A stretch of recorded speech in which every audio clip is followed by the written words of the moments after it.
El millonario, atado a su silla de ruedas y ahogado en su propia amargura, se reía a carcajadas de los niños que fingían curarse unos a otros en el parque. Señaló a un niño y lo desafió. «Te doy $1.000.000 si me curas». El niño respondió sin miedo. «Prepara el cheque». El millonario siguió burlándose, hasta que ocurrió algo que jamás podría explicar. Su nombre era Alejandro Torres, un hombre que solía ser más temido que admirado en los fríos pasillos de los rascacielos corporativos. Fundador de una red multinacional, su fortuna era tan colosal como su prepotencia. Pero 5 años antes de aquella mañana soleada en el parque, un derrame cerebral devastador lo arrancó de la cima de la jerarquía social y lo confinó a una silla de ruedas. El accidente no redujo su ego, solo lo encerró en acero inoxidable y ruedas silenciosas. Desde entonces, Alejandro se movía como un emperador herido, destilando sarcasmo a donde iba, como si burlarse del mundo fuera su única forma de venganza. Ese sábado, el parque estaba lleno de gente. Niños corrían de un lado a otro entre árboles antiguos y parterres descuidados. Pero lo que realmente llamó su atención fue un grupo de pequeños jugando a ser doctores. Usaban batas de papel, ramas como estetoscopios, hojas como recetas. Fingían curar heridas imaginarias con gestos dramáticos y carcajadas abiertas. Alejandro observó desde lejos. Luego se acercó en su silla motorizada con ese aire de desprecio que le era habitual. Cruzó los brazos, frunció el ceño y soltó un comentario lo suficientemente alto para que lo escucharan. ¡Qué maravilla! Futuros charlatanes entrenando desde pequeños. Y soltó una carcajada alta, burlona, provocadora. Los niños se detuvieron por un instante, algunos asustados, otros solo confundidos. Él continuó. ¿Alguien quiere curarme también? Estoy parapléjico. A lo mejor con una hoja de árbol y una oración salgo de aquí dando piruetas. Mientras reía solo, sintió algo que no esperaba. Una mirada. No era cualquier mirada. Era fija, directa, sin miedo. A pocos metros de allí, un niño apartado del grupo lo observaba en silencio. Tenía ojos oscuros e intensos, como si viera más de lo que debía. Estaba quieto, brazos cruzados, expresión neutra. Alejandro sintió una punzada de incomodidad. El niño no sonreía, no se escondía. Estaba ahí firme, como si hubiese sido puesto en ese lugar por algún propósito, y eso irritó a Alejandro. Giró la silla y se acercó al niño. ¿Y tú?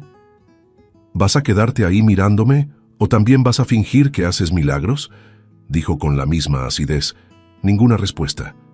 El niño no se movió. Entonces juguemos. Alejandro se inclinó hacia adelante, forzando el contacto visual. Si me curas, te doy $1.000.000. ¿Qué dices? El niño siguió inmóvil. El silencio era tan absoluto que el sonido de las hojas moviéndose con el viento parecía amplificado. Por un instante, Alejandro pensó que simplemente ignoraría la propuesta, pero entonces, con voz tranquila y mirada penetrante, el niño respondió. Prepara el cheque, fue seco, seguro, desarmante. Alejandro se quedó congelado por un segundo, sintió un escalofrío y lo odió. Intentó reír para disimular. Está bien, doctor Milagro, impresióname. El niño se arrodilló lentamente frente a la silla. Tocó el suelo con la palma de la mano izquierda y cerró los ojos. Alejandro miraba, aburrido, pero no pudo apartar la vista. El niño llevó la mano derecha a la pierna del hombre y la colocó con delicadeza, casi como si escuchara a través de la piel. Su expresión era de total concentración. Permaneció así unos segundos. Luego susurró algo inaudible. Hizo un movimiento lento con los dedos, como si dibujara algo invisible en el aire, y entonces se levantó. Alejandro esperó, y nada, ningún cosquilleo, ninguna contracción, nada más que un silencio incómodo. ¿Ya acabaste?, preguntó Alejandro riendo. ¿Ese fue tu gran truco? Perdiste, niño, $1.000.000 desperdiciados, pero el niño no dijo nada. Solo esbozó una leve sonrisa de lado y se giró, caminando tranquilamente hacia los árboles, hasta desaparecer de su vista. Alejandro lo siguió con los ojos, sin entender por qué aún tenía el corazón acelerado. «Mocoso loco», murmuró, forzando una risa menos firme de lo que habría querido.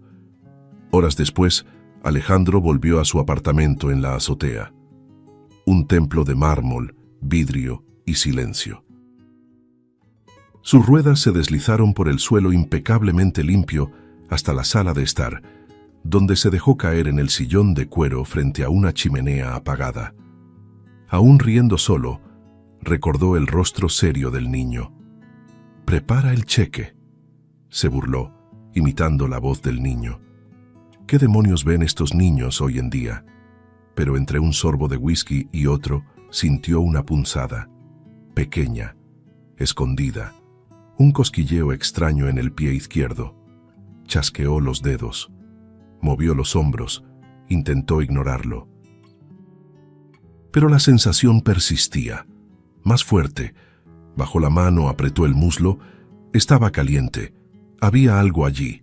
«No, no puede ser», susurró, con la respiración agitada. Tocó la otra pierna. Otro cosquilleo, esta vez más agudo. Se inclinó hacia adelante. Las manos le temblaban. Las piernas vibraban. Lentamente, empujó los apoyos laterales de la silla. Hizo fuerza. No sabía si era miedo o adrenalina. «Vamos, vamos», susurraba, sudando frío.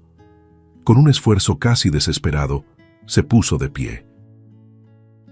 Las piernas temblaban, como las de alguien que no camina hace años. Tambaleó, casi cae, pero se sostuvo. Estaba de pie. Miró al frente y vio su reflejo en el espejo del pasillo.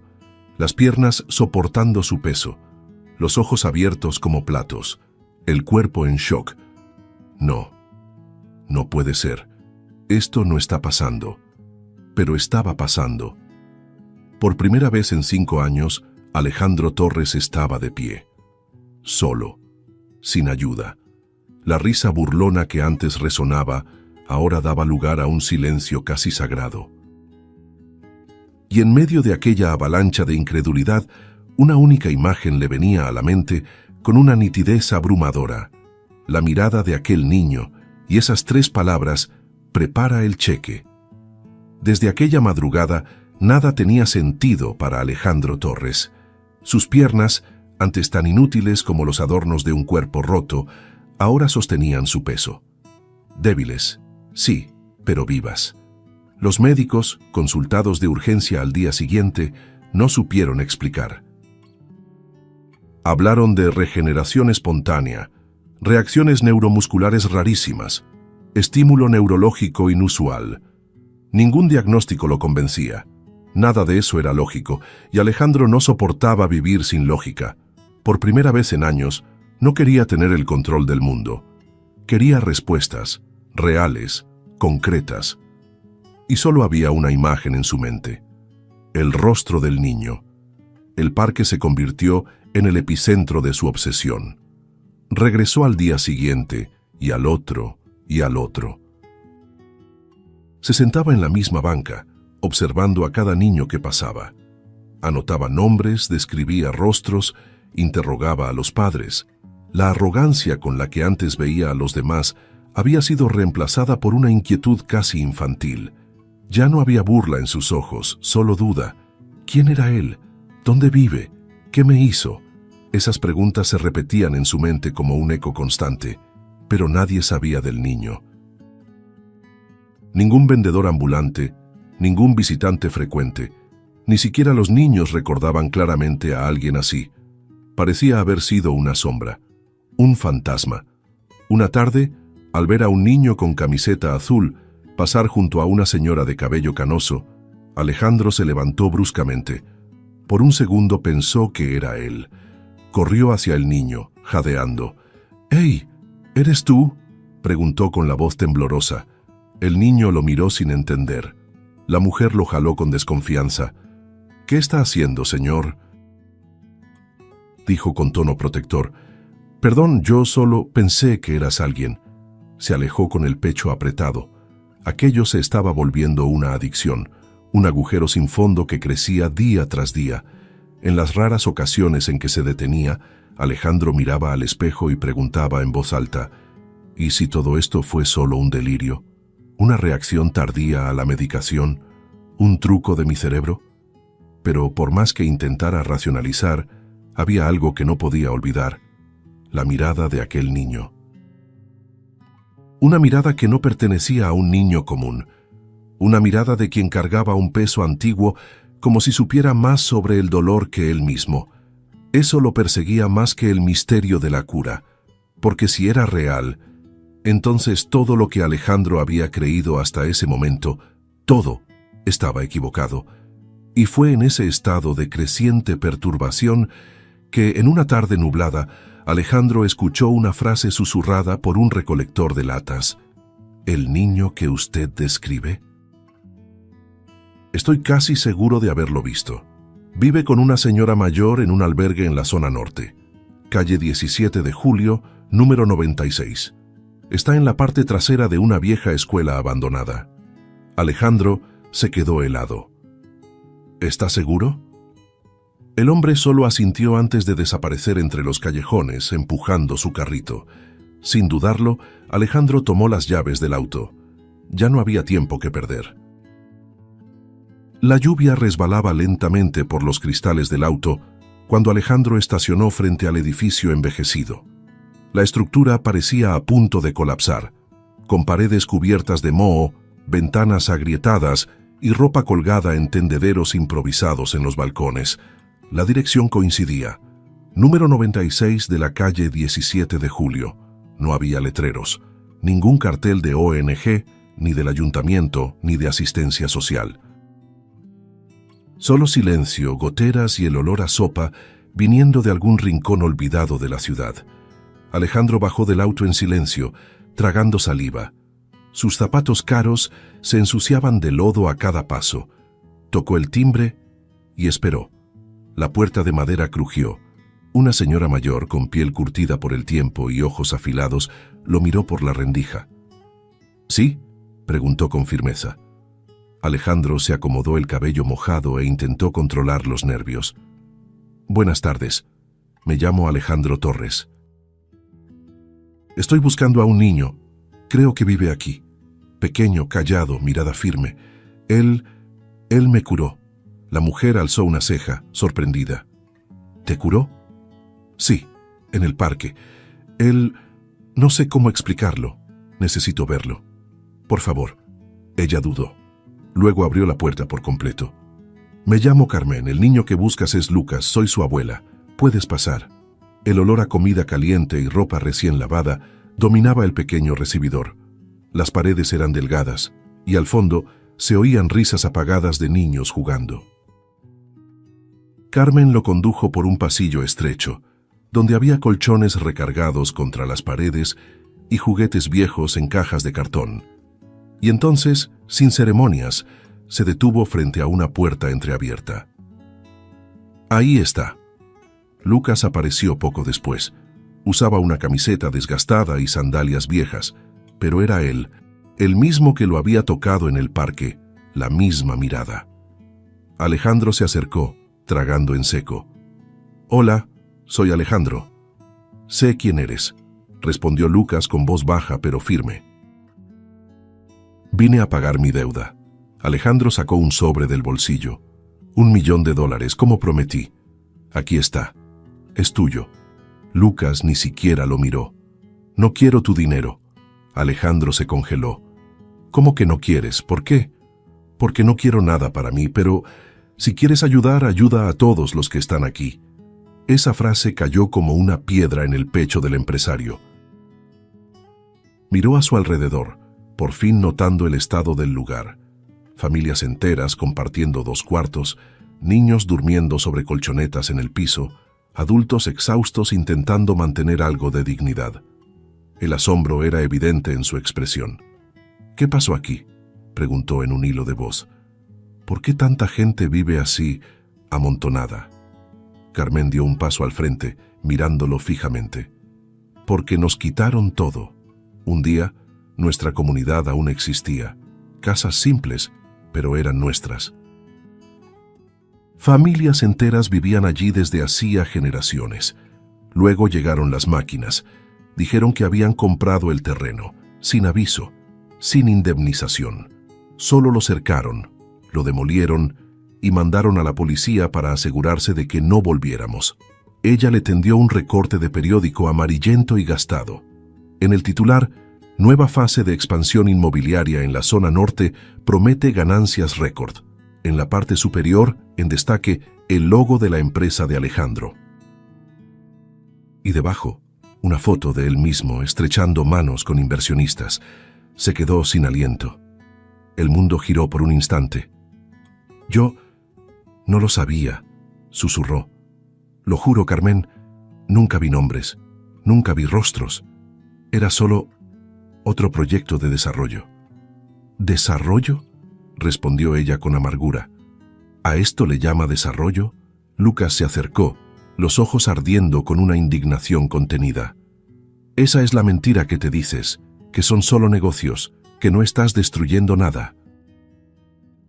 Pero Alejandro intentó justificarse. No lo sabía. Ahora ya lo sabes, lo interrumpió el niño directo. Mira, siente, ve lo que causaron tus decisiones. Esto no es una gráfica, no es una hoja de cálculo. Son personas, niños, familias. ¿Por qué me ayudaste?, preguntó con un hilo de voz. ¿Por qué hiciste eso por mí? Lucas respiró hondo. Porque, a veces, incluso los que destruyen, todavía pueden reparar algo. Alejandro no pudo responder. Solo se quedó allí, sosteniendo el recorte de periódico con las manos temblorosas, como si finalmente viera las grietas de una realidad que siempre prefirió ignorar. Las voces de los adultos se apagaron y por un instante se vio rodeado de niños mirándolo. Ninguno hablaba, ninguno sonreía, pero todos llevaban en la mirada el peso de una historia que él ayudó a escribir sin haber leído nunca una sola línea. Esa noche, Alejandro no pudo dormir. Se acostó en su cama de sábanas egipcias, con el aire acondicionado ajustado y el silencio absoluto de su lujosa cobertura, pero los ojos de Lucas lo seguían en cada rincón oscuro del techo. El recorte de periódico aún estaba sobre su mesa, arrugado por las manos que lo habían sostenido con tanta fuerza. Las palabras de Carmen, el tono sereno pero implacable del niño, todo parecía haberse clavado bajo su piel. Por primera vez, Alejandro no se veía como un hombre exitoso. Se veía como el villano de la historia, y lo peor, un villano que ni siquiera sabía que lo era. Despertó antes del amanecer, se puso ropa sencilla y salió de casa como si huyera de sí mismo. A la mañana siguiente, volvió al albergue. No trajo maletines, ni cheques, ni promesas en papeles membretados. Trajo bolsas en las manos. Compró alimentos, frutas frescas, productos de higiene. Pidió ayuda a 2 de sus empleados, en secreto, y también trajo colchones, almohadas nuevas, ropa infantil, paquetes de pañales. Nadie allí lo reconoció como el hombre de la foto del periódico. Pero él tampoco se presentó. Se sentó en el suelo, junto a un niño que jugaba con carritos de plástico. Ayudó a armar una pista improvisada con cinta adhesiva en el piso agrietado de la sala. Era extraño verlo allí. La escena contrastaba completamente con el hombre que solía firmar contratos multimillonarios sin levantarse de la silla. Más tarde, sirvió sopa en la cocina, usaba un delantal prestado por Carmen y aprendía, entre errores y risas, cómo controlar el cucharón sin derramar. Observaba los rostros con atención. Había niños con miradas desconfiadas, otros con una madurez precoz en el rostro.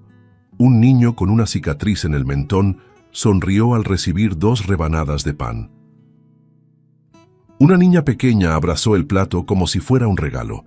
A Alejandro se le cerró la garganta. ¿Siempre reaccionan así?, preguntó a Carmen, con la voz entrecortada. Cuando alguien de verdad se interesa.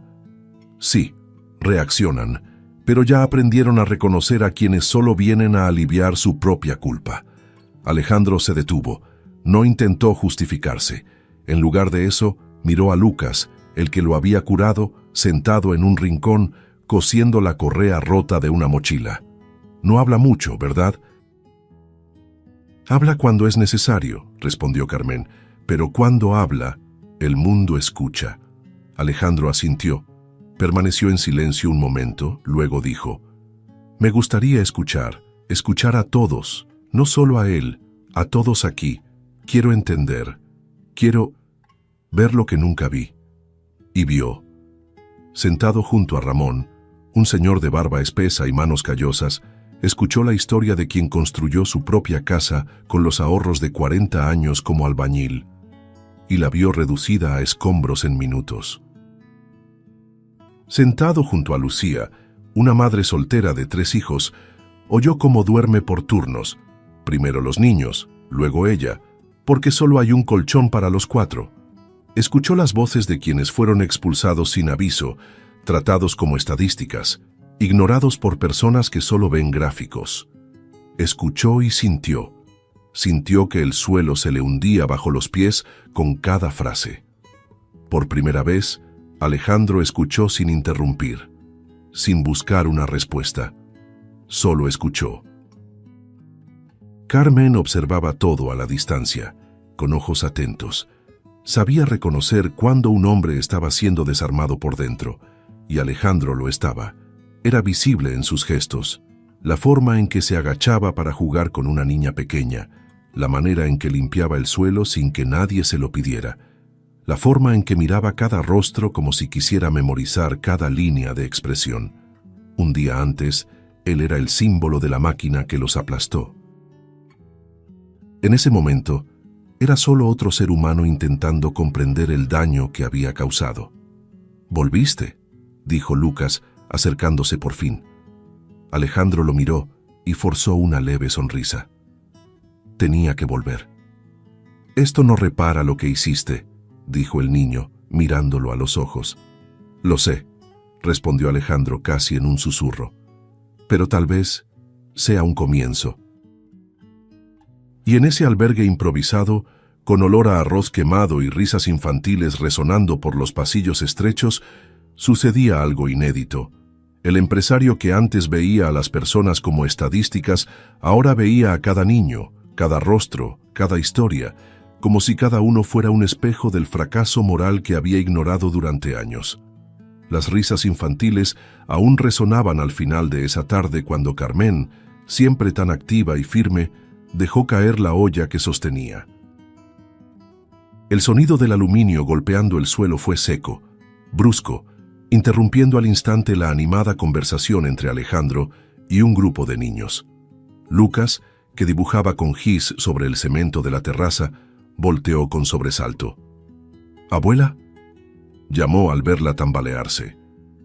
Carmen intentó decir algo, pero la voz le falló. Su mano temblaba. El cuerpo oscilaba como un árbol a punto de caer.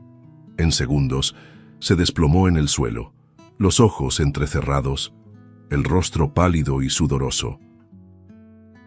Lucas corrió hacia ella, se arrodilló, sin saber qué hacer más que gritar. «No, abuela, quédate conmigo, quédate conmigo». Alejandro llegó segundos después, apartando a los niños, el corazón acelerado.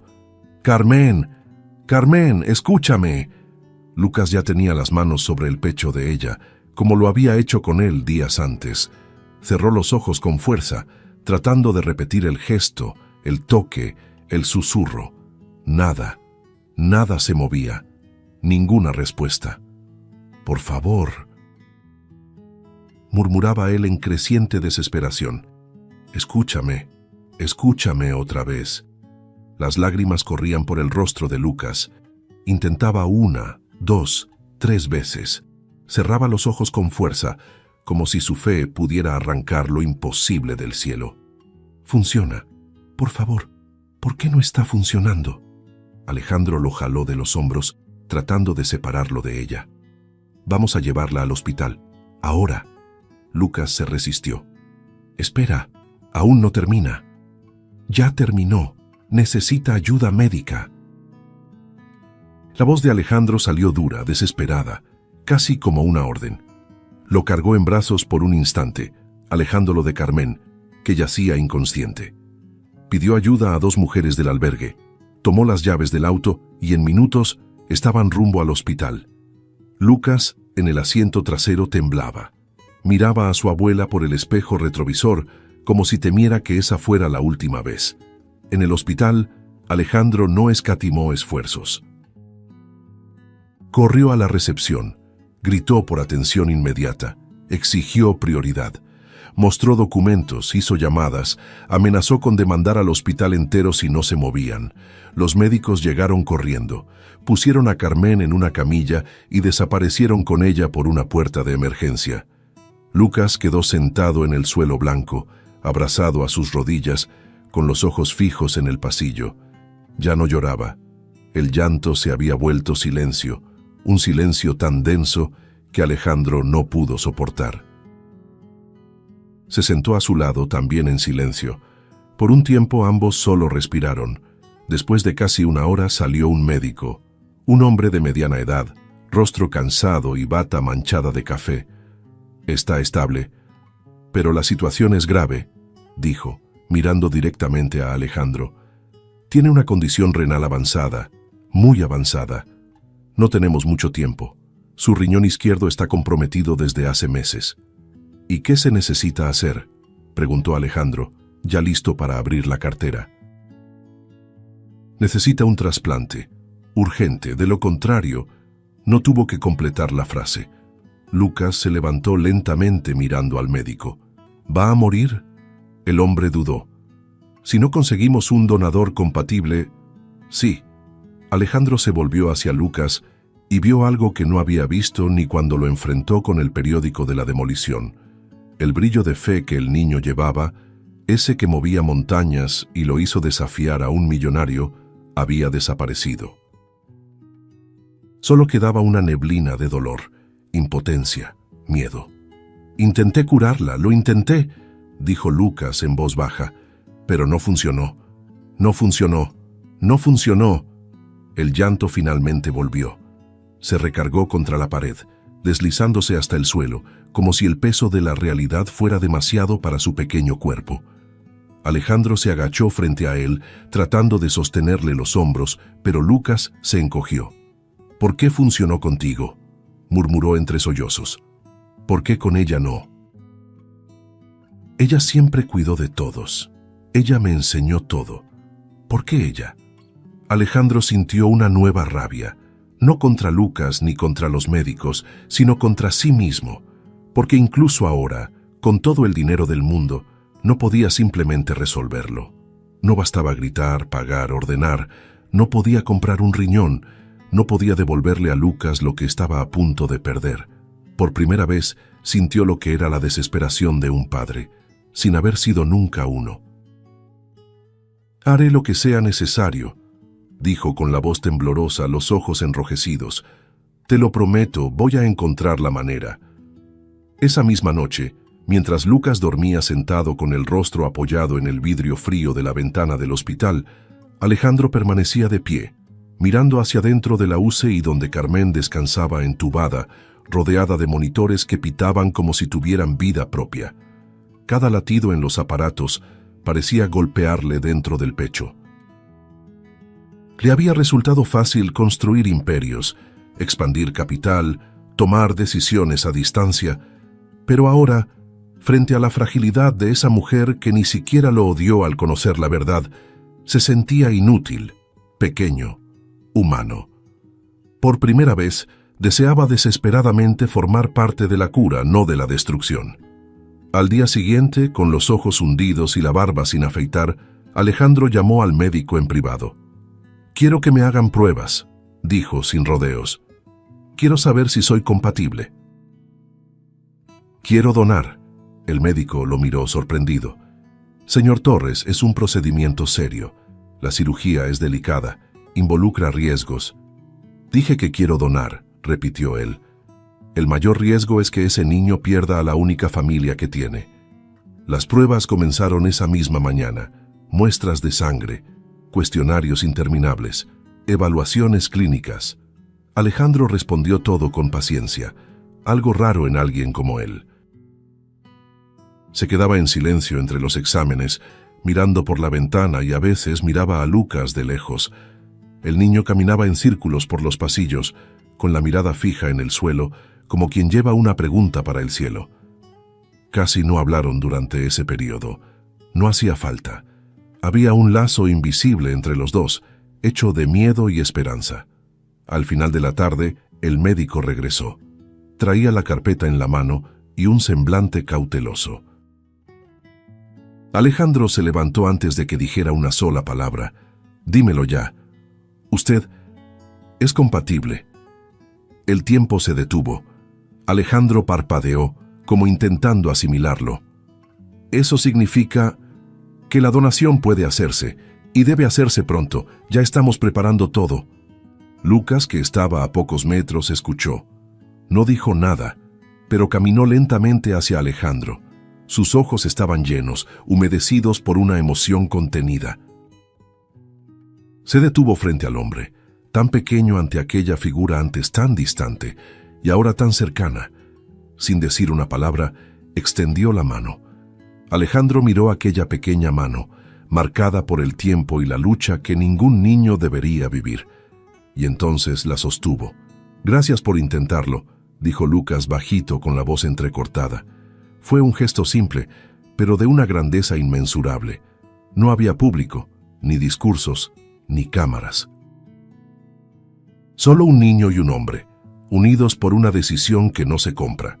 Aquella mano sosteniendo la suya fue más poderosa que cualquier contrato que Alejandro hubiera firmado en su vida. Por primera vez, sentía que no solo estaba haciendo algo bueno, estaba haciendo lo correcto. Antes de la cirugía, acostado en la camilla con los cables conectados al brazo, Alejandro tuvo un momento de profundo silencio. La enfermera ya aplicaba el sedante. Giró el rostro y vio a Lucas al otro lado del vidrio, sentado en una silla, con las manos unidas entre las rodillas. Los dos se cruzaron una última mirada. No era de miedo, era de promesa. Alejandro cerró los ojos, sonrió. Por primera vez entregaba una parte de sí, y no era por culpa, era por amor. Horas después, ya en la sala de recuperación, despertó con la luz tenue y la voz suave de una enfermera susurrando a su lado. «La cirugía fue un éxito, señor Torres. Intentó moverse, pero no pudo». Estaba débil, pero al oír la noticia una lágrima solitaria resbaló por la comisura del ojo. «¿Y Carmen?» «Aún está en observación, pero está reaccionando bien. Creemos que se va a recuperar». La cortina se abrió lentamente, y ahí estaba él, Lucas, cabello despeinado, ojos enrojecidos. Se acercó despacio, casi como quien entra en un templo. Se detuvo junto a la cama y guardó silencio por unos segundos. Luego, simplemente dijo: «Salvaste a mi abuela». Alejandro quiso responder, pero la voz le falló. Solo sonrió, débil, cansado y en paz. En aquella habitación sin lujos, sin vista panorámica, sin mármol, Alejandro Torres vivió el momento más valioso de su vida, porque ahí, sin empresas, sin fortuna, sin poder, fue un hombre completo. Pasaron algunas semanas desde la cirugía. El sol finalmente volvía a brillar sobre la ciudad, y dentro del albergue, aún improvisado, pero más vivo que nunca, la rutina parecía respirar alivio. Carmen, ahora más fuerte, caminaba lentamente por el pasillo con ayuda de un bastón prestado por el hospital. A cada paso nacían sonrisas. Los niños la rodeaban como si ella fuera la columna misma del albergue. Lucas la observaba desde lejos, sonriendo discretamente, todavía con rastros de la angustia vivida, pero ahora sostenido por una nueva certeza: ella iba a estar bien. Y Alejandro ya no era solo un visitante. Esa mañana volvió al albergue más temprano que de costumbre. No traía bolsas, ni donaciones, ni alimentos. Venía con otra cosa: una cajita de cartón rígido guardada en el bolsillo del saco. Estaba más delgado, más sereno. Su andar ya no era altivo, pero seguía cargando una presencia imponente, ahora acompañada de algo que antes nunca tuvo: humildad. Buscó a Lucas, que estaba sentado en los escalones de la entrada, dibujando con un lápiz de carbón en un cuaderno viejo. Alejandro se acercó, se sentó a su lado y por un instante ninguno de los dos dijo nada. «Te prometí algo», dijo Alejandro rompiendo el silencio. «Y las promesas se cumplen». Lucas levantó la mirada lentamente. «¿Ya cumpliste?» «No, no exactamente como lo dije». Alejandro sacó la pequeña caja del bolsillo, la abrió con cuidado y sacó un sobre blanco. Dentro, un cheque real, con valor firmado y sellado. $1.000.000. Se lo extendió. «Es tuyo. Promesa es promesa». El niño miró el papel por unos segundos. Su expresión no cambió. Era sobria, profunda. Tomó el cheque con delicadeza, como quien sostiene algo frágil. Alejandro lo observaba, esperando cualquier reacción. Sorpresa, alegría, rechazo. Pero Lucas simplemente se levantó. Sin decir una palabra, caminó unos pasos al frente, sosteniendo el cheque entre los dedos. Carmen, que observaba desde la terraza, también se detuvo. Los adultos callaron. Los niños, como por instinto, interrumpieron sus juegos. Había algo solemne en el aire. Entonces, en un gesto tranquilo pero increíblemente poderoso, Lucas empezó a romper el cheque. Primero, un corte por la mitad. Luego, en 4.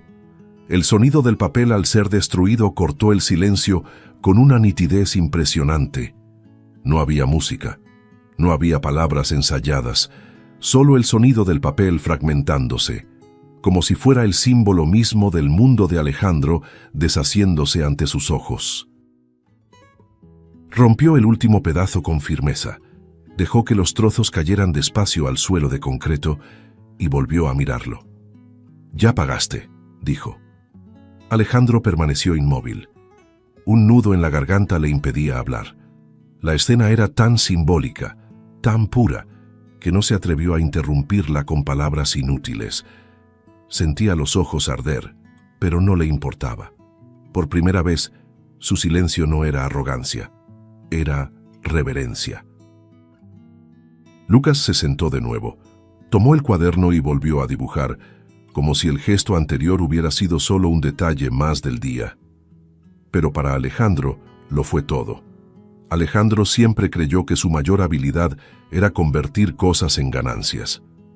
Pero en los días que siguieron a aquel gesto silencioso de Lucas, el cheque roto en pedazos frente a todos, comenzó a ver el mundo desde una nueva perspectiva.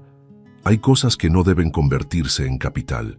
Hay cosas que deben devolverse. Y así comenzó la reconstrucción. No fue anunciada en conferencias ni registrada en columnas de negocios. Fue discreta, firme, hecha de llamadas silenciosas y reuniones sin trajes ni relojes de lujo. Alejandro vendió parte de sus activos, discretamente, sin hacer ruido. Cedió acciones, liquidó fondos, disolvió inversiones antiguas. Por primera vez, no con el objetivo de ganar, sino de devolver. El antiguo terreno donde existía el pueblo de Carmen, el mismo que su empresa demolió, fue comprado de nuevo. Y con el dinero de la venta de sus acciones, Alejandro inició la reconstrucción de las casas. Cada ladrillo, cada techo, cada pintura en las paredes llevaba ahora un nombre, una historia, una memoria. Pero no solo financiaba el proyecto, estaba ahí, con las manos manchadas de pintura, repartiendo guantes, supervisando reformas, llevando lonches a los albañiles. Al principio, los vecinos lo miraban con desconfianza, luego con sorpresa y finalmente con gratitud. Pero Alejandro no se detuvo ahí. Usando parte del capital restante, fundó un proyecto educativo en honor a la mujer que lo transformó, el Instituto Carmen. El proyecto atendía a niños en situación de vulnerabilidad, ofreciendo refuerzo escolar, actividades artísticas, alimentación y acompañamiento psicológico. Lucas fue el primero en pisar el aula recién pintada, con pupitres nuevos, pizarrón blanco y estantes llenos de libros. Caminaba despacio entre los muebles, tocando las paredes como si no pudiera creer que todo eso era real. Y Alejandro, parado en la puerta, solo observaba, sintiendo el corazón latir con un ritmo que no conocía, ligero, vivo, completo. Fue en una tarde dorada cuando ocurrió la escena más simbólica de todas. El parque donde todo comenzó, aquel donde Alejandro meses antes se burló de los niños y de la fe, ahora estaba diferente. Él había patrocinado la renovación del espacio. El suelo de arena fue reemplazado por césped nuevo. Los juegos restaurados, pintados con colores vivos. Pero más que eso, había algo nuevo en Alejandro: el gesto. Estaba ahí, vestido con una camiseta sencilla, repartiendo juguetes con sus propias manos. De una caja grande sacaba muñecas, pelotas, carritos, lápices de colores. «Tomen uno, solo uno, ¿eh?», decía sonriendo. «Dejen para los demás también». Lucas ayudaba a su lado, cargando cajas más pequeñas. Un niño de 4 años se acercó, con los ojos brillando al recibir un yo-yo. Y al verlo, Alejandro se agachó, le alborotó el cabello y dijo: «Cuando yo tenía tu edad, solo recibía zapatos en Navidad. Tú sí que tienes suerte, ¿eh?». Las mamás que pasaban por el parque se detenían a mirar. Algunas susurraban entre sí incrédulas: «¿Es él, el del escándalo? No, no puede ser. Sí es, el millonario, el que donó el riñón». Pero él no respondía. Seguía ahí, sirviendo limonada fresca en un vaso de plástico a 2 niños que competían por ver quién bebía más rápido.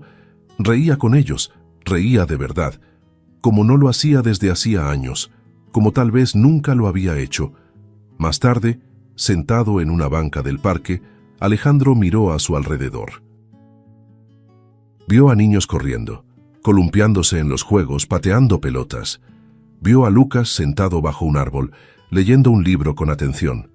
Sintió el viento en el rostro y por un instante cerró los ojos. Era como si el universo, al fin, dejara de pesar sobre sus hombros. Allí, entre sonrisas infantiles y el olor a palomitas recién hechas, Alejandro Torres ya no era el hombre del imperio. Era solo un hombre que fue salvado por un niño y por todo aquello que no se puede calcular. Los años pasaron como hojas llevadas por el viento. El albergue se convirtió en escuela. La escuela se volvió referencia. El proyecto se transformó en modelo para otras comunidades olvidadas. Pero para Alejandro Torres, nada de eso importaba tanto como lo que ocurriría en ese día específico. La fecha estaba marcada en el calendario de la memoria. El primer seminario de vocaciones de la escuela, Instituto Carmen. El auditorio estaba lleno. Niños sentados en sillas plegables, madres recargadas en las paredes laterales, voluntarios equilibrando vasos de jugo y cuadernos de notas. Alejandro estaba en la última fila, discreto, con un pequeño ramo de flores en el regazo y los ojos fijos en el escenario. Entonces lo vieron. Lucas, ahora adolescente, más alto, más firme, vistiendo una bata blanca que parecía demasiado grande para su cuerpo, pero exacta para su destino. Subió al escenario sin dudar. Tomó el micrófono con calma y esperó a que el silencio se formara. Sus ojos recorrieron al público hasta encontrar a Alejandro, y sonrió. «Me llamo Lucas, y quiero ser médico». La frase, dicha con sencillez, llenó de un silencio denso todo el salón.